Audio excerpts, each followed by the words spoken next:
দেখো বন্ধুরা, ওইটা কি দেখা যাচ্ছে? এত বড় একটা কি হয়ে, দেখা যাক, আল্লাহ যদি বাঁচায় তাহলে বাঁচবে। আসসালামু আলাইকুম বন্ধুরা, তোমরা কেমন আছো? আলহামদুলিল্লাহ আমি ভালো আছি। আজকে একটা অবাক করা জিনিস তোমাদের দেখাবো, যেটা দেখে আমি নিজে অবাক হয়ে গেছি। এই যে দেখো, এইটা কি হয়েছে? এটা হচ্ছে আমার একটা দেওয়াল।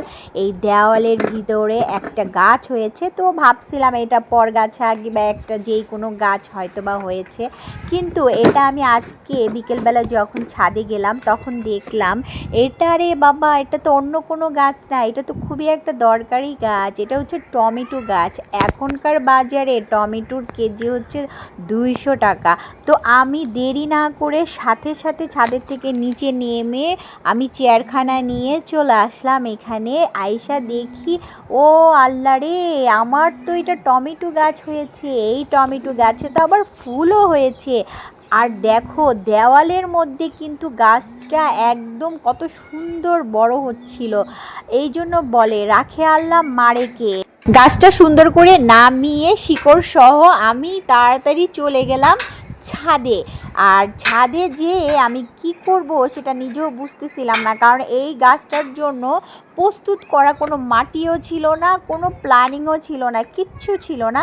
যেহেতু আমি এটা হঠাৎ করেই আমার দেওয়াল থেকে নিয়ে আসলাম পেরে, আমি এখন বুঝতেছিলাম না এটা কোন জায়গায় লাগাবো। আর বলে রাখি, এই যে এগুলো কিন্তু আমার বাগানের সার হিসেবে ব্যবহার করব, সেজন্য রোদে দিয়েছিলাম। এই যে তরকারির খোসা মশাগুলো কিন্তু বৃষ্টিতে ভিজে গেছে, ভেরি স্যাড।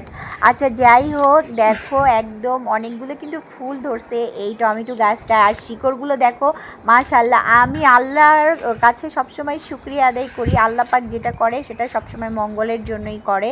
তো আমি চিন্তা করতেছিলাম ছাদে এসে কোথায় কি করব, যেহেতু কোনো কিছুই প্রস্তুত করিনি, মাটি টাটি কিছুই, মানে আমার কোনো কিছুই মানে প্ল্যানিং ছিল না। সেজন্য আমি এই টবটার মধ্যে, যেহেতু আমি কলমি শাক লাগাইছিলাম, তো একটু জায়গা এই জায়গাটার মধ্যে ফাঁকা ছিল, তো আমি ভাবলাম যে এইখানেই লাগাই। কিন্তু আমি হাতের কাছে কোনো কিছুই খুঁজে পাচ্ছিলাম না যে এটাকে গর্ত করব, কি করব বুঝতেছিলাম না। কারণ এটা যদি বেশিক্ষণ আমি বাইরে রেখে দেই কিংবা করি, তাহলে কিন্তু এটা মরে যাবে। আমি চাচ্ছিলাম যে এটার সাথে সাথে যে মাটির স্পর্শ পাক আর এটা সুন্দরভাবে বেড়ে উঠুক। এমনিতেই এক জায়গা থেকে গাছ এনে লাগালে আরেক জায়গায় গাছগুলো কিন্তু মারা যাওয়ার সম্ভাবনা অনেক বেশি থাকে। তো আমি খুবই এক্সাইটেড হয়ে গেছি যে এই গাছটা বাঁচবে কি না সেটা তো আমি জানি না, কিন্তু আমি খুবই এক্সাইটেড। আমার খুবই ভালো লাগছে, ভীষণ ভালো লাগছে আজকে এই গাছটাকে আমি অন্ততপক্ষে মাটির ছোঁয়া দিতে পেরেছি। ছোটোবেলা দেখতাম অনেক উঁচু উঁচু জায়গায় একটা করে গাছ আছে, অনেক ভাবতাম যে এগুলো কি সত্যি। আমরা ভাবতাম যে এগুলা ছবির জন্য হয়তো বা প্রস্তুত করা হয়েছে, কিন্তু লাগাইছে। কিন্তু আজকে দেখো, বিশ্বাস করবা না, আমি ওই ছোটোবেলার কথা আমার মনে পড়ে গেছে। এই দেখো, অলরেডি আমি গাছটা কিন্তু লাগিয়ে ফেলছি। এটা কোনো লুকোচুরি নাই, কিচ্ছু নাই, একদম অর্গানিকভাবে তোমাদের দেখাইলাম আমি। কোনো প্রস্তুতি ছিল না আমার এই গাছটার এখানে লাগানোর। দেখো মাশাআল্লাহ, গাছটা কিন্তু ভীষণ বড়। একটা দেওয়ালের মধ্যে কিভাবে শুধু শিকড় আটকে ছিল। আমি কিন্তু একটু বৃষ্টির পানিও ছাদের মধ্যে ছিল, সেই বৃষ্টির পানিটুকুও কিন্তু আমি এই গাছটার মধ্যে প্রয়োগ করলাম। তো বন্ধুরা, আমার কাজ কিন্তু একদম শেষ।